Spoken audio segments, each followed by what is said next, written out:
कहानी की शुरुआत होती है एक मंदिर से। एक डरा सहमा आदमी एक बच्चे के साथ पूजा करने इस मंदिर में घुसा। ये मंदिर काफी पुराना और डरावना है। देखने से लगता है कि यहाँ सदियों से कोई नहीं आया होगा। हालांकि आसपास किसी के ना होने के बावजूद वहाँ पर ढोल बजने की आवाज आ रही थी। तभी एक बहुत बड़ा देवता अचानक से जाग उठा और ये ढोल की आवाज कुछ और नहीं बल्कि देवता के दिल की धड़कन थी। ये देवता जागा है इंसानों के ऊपर नर्क के दुख बरसाने के लिए। इसके बाद हम गुआन नाम के एक आदमी को देखते हैं जो अपनी बेटी टैंजरीन को एक पुरानी रहस्यमयी गुफा के अंदर ढूंढ रहा था। उसकी बेटी गुफा की गहराइयों से जोर जोर से चिल्ला रही थी और तभी गुआन के सामने एक तेज रोशनी के रूप में देवता प्रकट हुआ जिसने उसे आगे बढ़ने से रोक दिया। तभी अचानक गुआन की आंख खुल गई और उसे पता चला कि वो सपना देख रहा था। उसकी बेटी टैंजरीन 6 साल पहले किडनैप हो गई थी और वो आज तक नहीं मिली। तब से वो हर हाल में अपनी बेटी को ढूंढने का फैसला कर चुका था। उसे ढूंढने के लिए गुआन ने अपना सब कुछ दांव पर लगा दिया, अपना घर, अपना करियर, यहाँ तक कि अपनी पत्नी को भी छोड़ दिया। सड़क किनारे एक पहाड़ी पर बैठे हुए गुआन ने एक ट्रक देखा और अचानक ही उस पर पत्थरों की बरसात करने लगा, बिल्कुल बढ़िया निशाना लगाते हुए। इन पत्थरों से ट्रक की विंडशील्ड टूट गई और ट्रक क्रैश हो गया।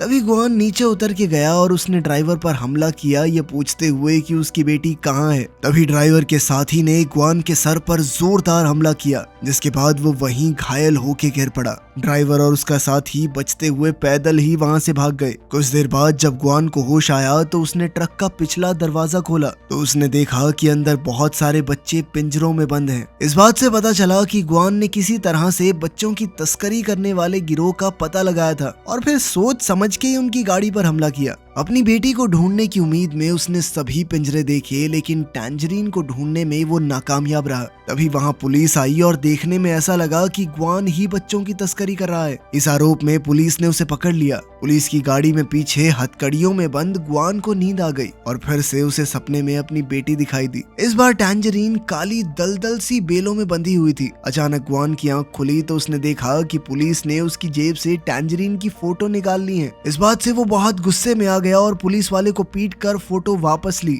जिसके बाद वो वहां से भाग निकला। तभी सड़क पर उसे एक दूसरी गाड़ी दिखी। अपने बचाव के लिए बिना सोचे समझे ही गुआन गाड़ी में चढ़ गया। इस गाड़ी की ड्राइवर है लिंग और वो गुआन की जिंदगी के बारे में सब कुछ जानती थी। साथ ही टैंजरीन के गायब होने की भी उसे पूरी खबर थी। उसने गुआन से वादा किया कि वो टैंजरीन को ढूंढने में उसकी पूरी मदद करेगी।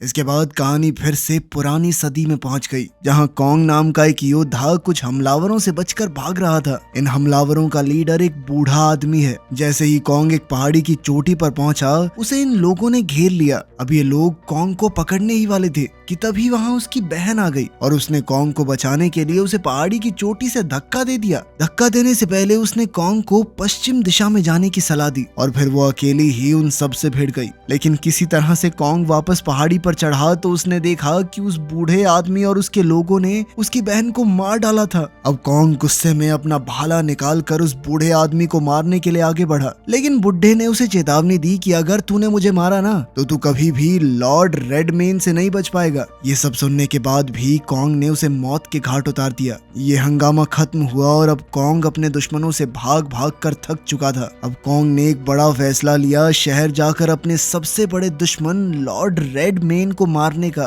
तभी उस बुढ़े का कवच हिलने लगा क्योंकि उसे एक नए मालिक की तलाश थी और अचानक ही निकलकर वो कॉन्ग के शरीर से जुड़ गया। ये कवच खुद से सोच समझ सकता था और अब उसने कॉन्ग को चुना था ताकि वो उसके नए मिशन में उसकी मदद कर सके। ये कवच पूरी तरह से कॉन्ग के शरीर में ढल गया जिसके बाद उसकी छाती पर एक आंख बन गई। वहीं लिंग गुआन को अपने साथ एक बिल्डिंग में ले गई जहाँ वो काम करती थी और उसे 5 छोटी बच्चियों की तस्वीरें दिखाई। लियम ने गुआन को उसकी बेटी को पहचानने के लिए कहा पर गुआन ऐसा नहीं कर पाया क्योंकि हादसे को 6 साल बीत चुके हैं। जल्द ही लियम मुद्दे पर आई। वो गुआन की बेटी का पता लगाने के लिए डीएनए टेस्ट कर सकती है, लेकिन बदले में गुआन को उसकी कंपनी के लिए काम करना होगा। वो लोग जानते थे कि गुआन के अंदर किसी तरह की शक्तियां हैं। वो अपनी फेंकी हुई चीजों को अपने मन से रोकने या चलाने की ताकत रखता है और अब कंपनी चाहती थी कि गुआन अपनी शक्तियों का इस्तेमाल करके कॉन्ग नाम के एक राइटर की जान ले ले। दरअसल ये राइटर अपनी लिखी हुई कहानियां लाइव स्ट्रीम में सुनाता है और अजीब बात ये थी कि जब भी इसकी नॉवल के किरदार लॉर्ड रेडमेन को कोई चोट पहुंचती तभी लिंग की कंपनी के बॉस लीमू के साथ भी कोई ना कोई हादसा हो जाता। कंपनी ने हर एक तरीके से इस राइटर को रोकने की कोशिश कर ली, लेकिन कोई फायदा नहीं हुआ। ग्वान को इस कहानी पर बिल्कुल भरोसा नहीं था, लेकिन उसके पास कोई ऑप्शन भी नहीं है। वो अपनी बेटी को किसी भी हाल में बचाना चाहता है।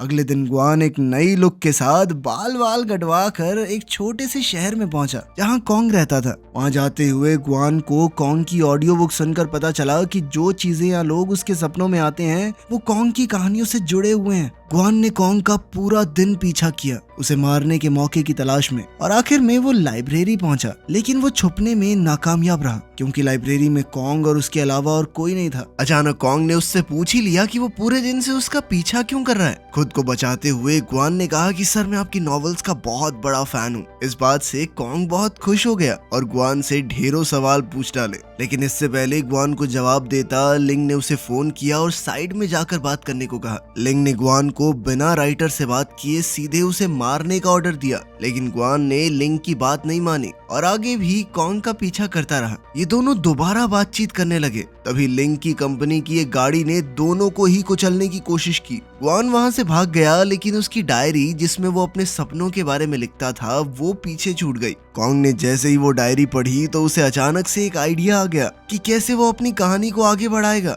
अब कहानी फिर से उस सपनों भरी दुनिया में वापस गई। कॉन्ग यहाँ एक शहर में है जहाँ कोई त्योहार चल रहा है। फेस्टिवल की इस जगह पर लॉर्ड रेडमेन का एक बहुत बड़ा स्टैचू है जहाँ इस देवता की पूजा हो रही है। इतने लोगों की भीड़ देखकर कॉन्ग हैरान है। तभी उस स्टैचू ने पास के एक गांव की ओर इशारा किया और सभी लोग अपने हथियार उठाकर उस तरफ भागने लगे। उसके कवच ने कॉन्ग को बताया कि लॉर्ड रेडमेन ने ऐसे ही बहुत से गांवों को खत्म कर दिया है। ये देवता खुद को पूजने वालों को लड़ाई के लिए उकसा रहा था। गांव वालों ने खुद को बचाने की बहुत कोशिश की, लेकिन अचानक 3 ड्रैगन्स ने आसमान से एक जलता हुआ लावा उनके ऊपर बरसा दिया। साथ ही सैनिक आग लगे तीर उनके ऊपर बरसाने लगे, जिससे पूरा गांव आग की लपटों में भस्म हो गया। फिर अगली सुबह लॉर्ड रेडमेन के पुजारी लाल कपड़ों में आकर बचे हुए गांव वालों को डराकर इस गांव पर कब्जा कर लेते हैं। इसके बाद कहानी वापस से वर्तमान में आती है। ग्वान जैसे ही नींद से उठा तो उसने एक होटल के कमरे में खुद को पाया और लिंग उसके सामने बैठी थी। लिंग ने उससे पूछा कि तुम्हें क्या सजा दी जाए अपना काम पूरा ना करने के लिए।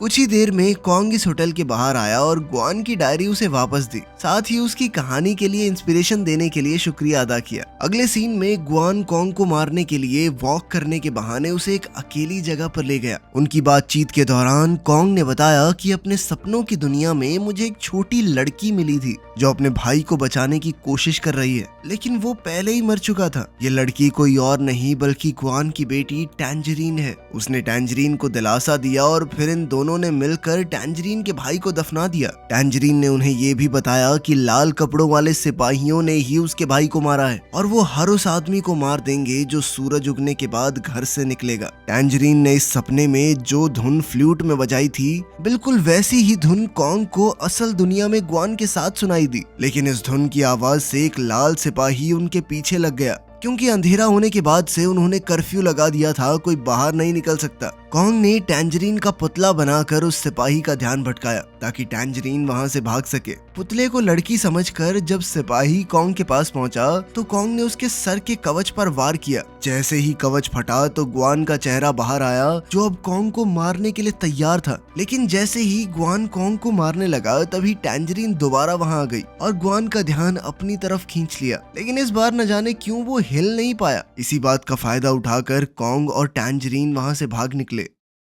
असल दुनिया में कॉन्ग ये सब लिख ही रहा था कि तभी ग्वान पीछे से उसके पास आया। ग्वान को यही सपने अपनी ख्याली दुनिया में दिखाई दिए थे जो अभी अभी कॉन्ग ने अपनी नॉवल में लिखे। ग्वान ने पत्थर उठाकर कॉन्ग पर हमला किया जिससे वो बेहोश हो गया और एक खड्डे में जा गिरा। वो वही धुन गुनगुनाते हुए अपना आखिरी वार करने कॉन्ग के पास आया जो कॉन्ग ने अपनी नॉवल में लिखी थी। लेकिन तभी रोड के बीचों बीच उसे एक बच्चे की आवाज आई जो वही धुन गुनगुना रहा था। लेकिन ये धुन उस बच्चे को पता कैसे हो सकती है? तो ग्वान सिर्फ अपनी बेटी के लिए गाता था। ग्वान ने उस बच्चे से पूछना चाहा कि ये तुमने कहाँ पर सुनी? बच्चा डर कर वहाँ से भागने लगा और उसका पीछा करते हुए ग्वान को वैसा ही लगा जैसा उस नॉवल में टैंजरीन और कॉन्ग का पीछा कर रहे लाल सिपाही को लग रहा था। खैर लड़का तो मौका देखकर भाग निकला, लेकिन उसका पीछा करते हुए ग्वान गलती से एक छोटी सी पार्टी में पहुंच गया। हैरानी की बात ये थी कि इस पार्टी में ग्वान को टैंजरीन का किडनैपर मिल गया, जो अपने कुछ दोस्तों के साथ मस्त पार्टी कर रहा था। उनके बीच तुरंत लड़ाई शुरू हो गई और ग्वान ने अपनी शक्तियों का इस्तेमाल करके उन्हें हरा दिया। उसने किडनैपर से पूछा कि मुझे सच बता, मेरी बेटी कहाँ है। डरते हुए किडनैपर ने सच बोल ही दिया। पता चलता है कि टैंजरीन को किडनैप करते हुए उसे ड्रग की डोज थोड़ी ज्यादा दे दी गई थी,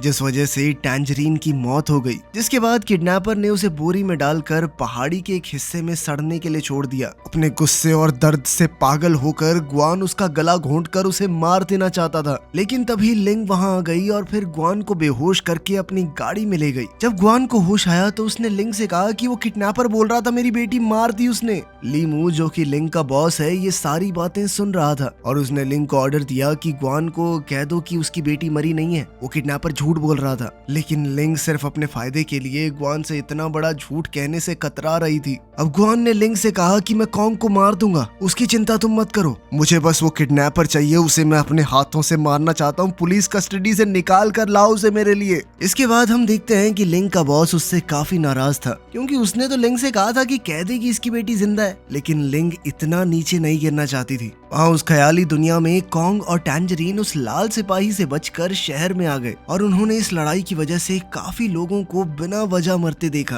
वो दोनों टैंजरीन के घर पहुंचे तो पता चला कि टैंजरीन के घर वाले कुछ समय पहले मर चुके हैं, क्योंकि वो कर्फ्यू के समय बाहर निकल गए थे। वो बात कर ही रहे थे कि तभी लॉर्ड रेडमेन के कुछ फॉलोअर्स वहां घुस आए और उन दोनों को मारने की कोशिश करने लगे। कॉन्ग टैंजरीन की जान बचाने के लिए एकदम से आगे कूद पड़ा, जो बात उसके कवच को काफी अलग लगी। वाह, हीरो बन रहा तू।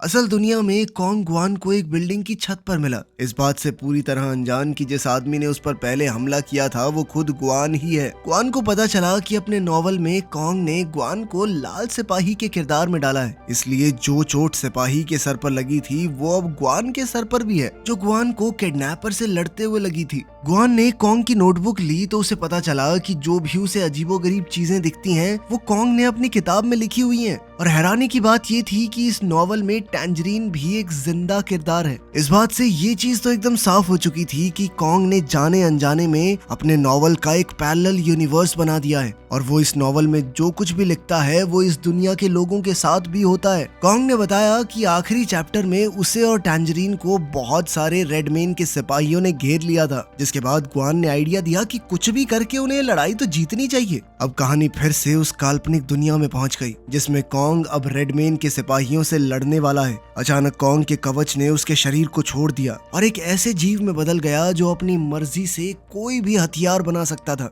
वो कवच भीड़ को चीरता हुआ आगे बढ़ रहा था। कॉन्ग भी लड़ाई में कूद पड़ा और जल्द ही उसे पता चला कि वो कवच उसके हिसाब से ही चलता है, क्योंकि कवच के अंदर कॉन्ग का खून मौजूद है। उसने कवच की छाती पर वार करके कहा कि मैं तुम्हारा मास्टर हूँ, समझे, मेरे हिसाब से चलना होगा। वहीं असल दुनिया में ग्वान ने लिंग को फोन करके बताया कि अब वो कॉन्ग को बचाएगा, अगर तुम्हारे अंदर दम हो मार के दिखाओ तुम लड़के को। उसने ऐसा इसलिए किया क्योंकि वो नॉवल में टैंजरीन को बचाना चाहता था। कुछ देर बाद अपनी बातचीत के दौरान कॉन्ग ने ग्वान को बताया कि उसके पिता और लीमू एक वक्त पर बिजनेस पार्टनर्स हुआ करते थे और फिर एक दिन अचानक कॉन्ग के पिता की एक एक्सीडेंट में मौत हो गई। लिंग उनकी बातें चुपचाप सुन रही थी और उसे समझ आया कि लीमू ने ही कॉन्ग के पिता को मारा है और अब अपनी सच्चाई को छुपाने के लिए वो कॉन्ग को भी मारना चाहता है। लिंग ने गुस्से में लीमू को फोन करके कहा कि मुझे सच्चाई बताओ, लेकिन लीमू ने कोई जवाब न देते हुए फोन काट दिया। कुछ देर बाद जब लिंग अपनी गाड़ी की तरफ वापस जा रही थी तो अचानक ही लीमू के एक आदमी ने उसे बिजली का झटका देकर गाड़ी की पिछली सीट पर डाल दिया। वहीं ग्वान और कॉन्ग अब लाइब्रेरी की तरफ गए, जहां कॉन्ग अब अपनी नॉवल का आखिरी हिस्सा लिखने वाला था और उधर ग्वान पूरी तरह से तैयार था कि कोई भी अगर बीच में रुकावट डालने की कोशिश करेगा तो वो बचाएगा कॉन्ग को।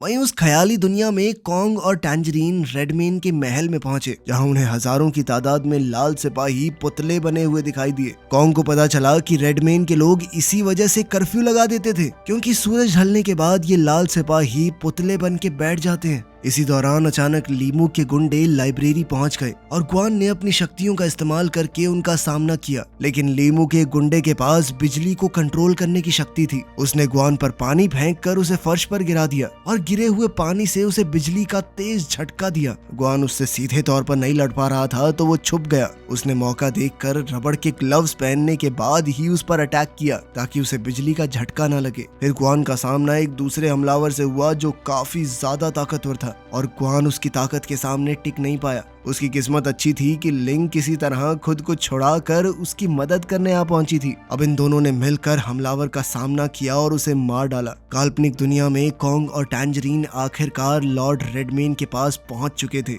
जो कि 4 हाथों वाला एक बहुत बड़ा जीव था। यहाँ पता चलता है कि कॉन्ग असल में रेडमेन के भाई का बेटा है, जिसे रेडमेन ने बहुत समय पहले मार डाला था। ये कहानी असलियत से बिल्कुल मिलती जुलती थी, क्योंकि लीमू ने कॉन्ग के पिता को मारा था और वो भी बिल्कुल भाइयों जैसे बिजनेस पार्टनर्स थे। ये जानकर कॉन्ग बहुत गुस्से में आ गया और उसने रेडमेन को लड़ाई के लिए ललकारा। बाहर जाकर रेडमेन ने कॉन्ग को एक पेड़ दिखाया जहां उसके पिता को दफनाया गया था। लड़ाई शुरू हुई तो उस कवच ने फिर से एक जीव का रूप ले लिया ताकि वो दोनों मिलकर रेडमेन का सामना कर सकें, लेकिन वो दोनों एक साथ भी रेडमेन का बाल तक नहीं उखाड़ पाए। जैसे ही रेडमेन घायल कॉन्ग को जान से मारने वाला था, तभी टैंजरीन अपनी बांसुरी से वही धुन बजाने लगी, क्योंकि उसके पिता ने उसे सिखाया था कि जब भी वो मुसीबत में हो तो इस धुन को बजाए। लेकिन रेडमेन को इससे और गुस्सा आ गया और उसने टैंजरीन को पकड़ के अपने पेट के अंदर समा लिया। असल दुनिया में एक तीसरे गुंडे ने लाइब्रेरी में घुसकर कॉन्ग को चाकू मार दिया था और किसी को भी इस बात की खबर नहीं हुई। जल्द ही ग्वान और लिंग ने उसे ढूंढा और इस तीसरे हमलावर को भी मारकर वो जल्दी से कॉन्ग को हॉस्पिटल ले गए। ग्वान कॉन्ग के लैपटॉप में कहानी देखकर ये सोचने लगा कि इस नॉवल को कैसे पूरा किया जाए। तभी लीमू कमरे में आया और बताया कि उसका प्लान था कॉन्ग और ग्वान को एक साथ मारना, ताकि देखने में ऐसा लगे कि दोनों ने एक दूसरे को मार डाला। यह प्लान बिल्कुल सही था, क्योंकि पुलिस को कॉन्ग के नॉवल में टैंजरीन का नाम मिलेगा और इसके बाद कहानी आसानी से बन जाएगी कि ग्वान को शक हो गया होगा कि कॉन्ग ने ही उसकी बेटी को अगवा किया है। इसी चक्कर में उसने कॉन्ग को मार दिया। अब लीमू को कॉन्ग का कंप्यूटर चाहिए था, लेकिन ग्वान ने उसे देने से इनकार कर दिया, क्योंकि अब वो कहानी को पूरा करेगा। उधर उस काल्पनिक दुनिया में जैसे ही रेडमेन कॉन्ग को मारने वाला था, तभी अचानक से एक लाल सिपाही ने वहां आकर रेडमेन पर मशीन गन से हमला कर दिया। ये ग्वान था जो अपनी बेटी को बचाने आया था। उस मशीन गन के हमले से रेडमेन घायल हुआ। उधर कॉन्ग ने हिसाब लगाया कि रेडमेन के माथे के बीचों बीच एक हथियार लटका हुआ था और वो मौका देखकर इस हथियार को खींचने लगा, ये सोचकर कि शायद यही रेडमेन की कमजोरी होगी। लाल सिपाही ने भी इसे खींचने में उसकी मदद की और इस हथियार को खींचते हुए उन्होंने रेडमेन का पूरा शरीर चीर डाला। ये प्लान आखिरकार काम कर गया और वो विशालकाय जीव खत्म हुआ। उसके मरते ही टैंजरीन भी उसके पेट वाली जेल से आजाद हो गई।